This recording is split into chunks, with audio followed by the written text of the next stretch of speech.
Так сейчас выглядит соборная мечеть в Акмесджите. Основные строительные работы здесь уже завершены, сейчас идет чистовая отделка. Выполнено утепление, подведены все инженерные сети. Кроме непосредственно мечети, на территории выстроены административные и гостевые комплексы. Соборную мечеть крымской столицы отличает уникальный стиль, который объединил в себе разные черты и особенности разных эпох истории Крыма. Но главными остаются крымско-татарские мотивы, которые присутствуют повсеместно.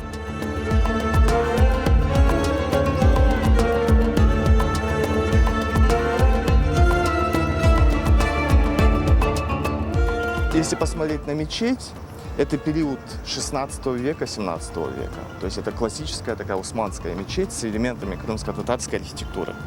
Если посмотреть на гостевой корпус, мы к нему пройдем, это южнобережные дома, это уже период 18 века.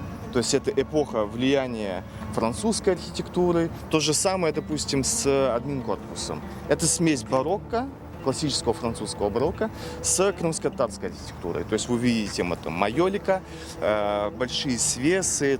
Если посмотреть на контрольно-пропускной пункт, то есть это мавританская архитектура.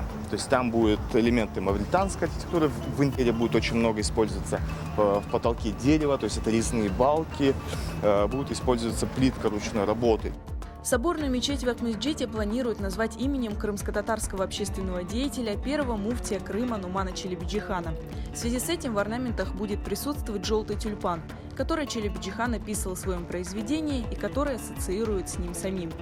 Хотели все-таки вот символизмом таким, вот это больше вот мое такое решение, которое мы согласовали со всеми по поводу орнаментов, что это должен быть такой желтый тюльпан, сара-ля-ле. Это, в принципе, будет и красиво. Данная мечеть имеет цвета желтые и бирюзовые, то есть это доминантные такие вот цвета, которые имеются на нашем крымско-татарском флаге. Также есть в орнаментах элементы крымско-татарские. Есть ля-ле, именно крымско-татарские, это вот на коврах. Вот именно что можно будет увидеть, вот прям близко, ты вот прям очень близко сможешь увидеть, это ковер. Ковер мы сделали красный, потому что у нас арки будут красно-белые, по гамме они так подходили. И будут желтые тюльпаны. Тюльпаны именно в крымско-татарском орнаменте будут.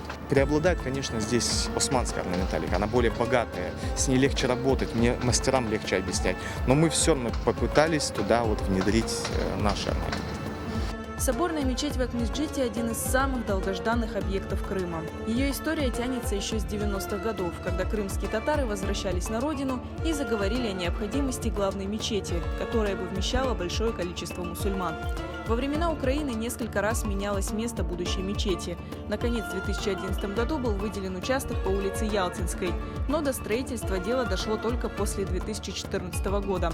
Сроки окончания строительства несколько раз переносились, и даже сейчас точную дату открытия в Духовном управлении мусульман Крыма назвать затрудняются. Bütün Kırım'daki yaşayan Müslümanlara, bütün insanlara hepsine bayram hayırlı olsun. Çünkü bizim camimiz gün günden hep güzelleşmekte, bitmektedir.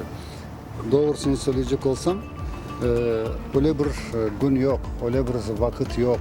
Çünkü bir günün saatini söyledin mi insan hata yapabilirsin. Allah bilir. Ama bizim ümitimiz gelecek sene, öbür sene ama mutlaka açılacaktır. Çünkü kuruluşun gidişatına baksak tez vakitte açılacak. Генеральный подрядчик строительства российский, но все основные работы по отделке выполняют турецкие специалисты. Мрамор, облицовочный камень, витражи, ковер тоже привезены из Турции.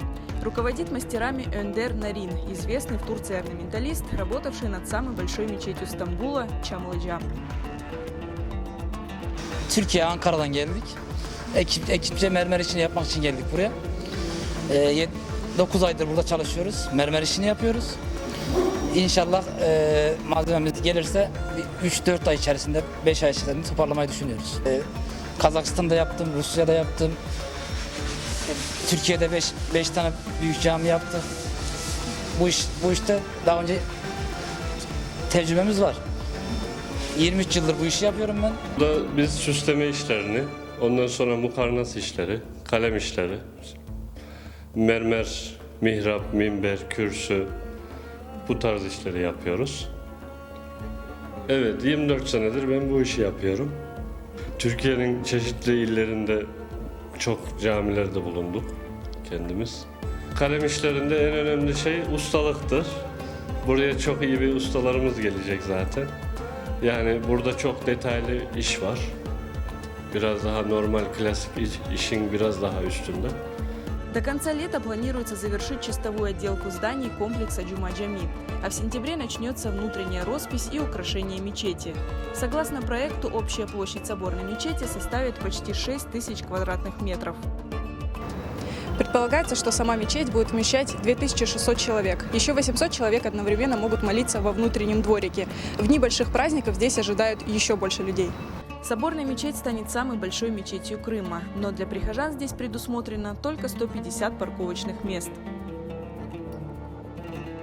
Прошли в Москве экспертизу, Мосгород экспертизу, где было рассчитано, то есть и пройдено, и согласовано на 2500 человек 150 парковочных мест. Плюс у нас есть 6 автобусных стоянок и есть еще, если не ошибаюсь, 9 парковок для маломобильного крупного населения, то есть для инвалидов.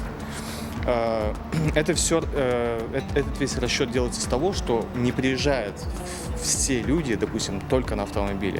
То есть кто-то приезжает с семьей. Очень многие люди приезжают на общественном транспорте. Большие праздники, возможно, будет небольшие заторы при выездах, но было решено то, что во время таких праздников будет устанавливаться ДПС, и они будут потоки перенаправлять. На территории комплекса планируется также открыть музей исламской культуры. Вход в мечеть будет свободным для всех.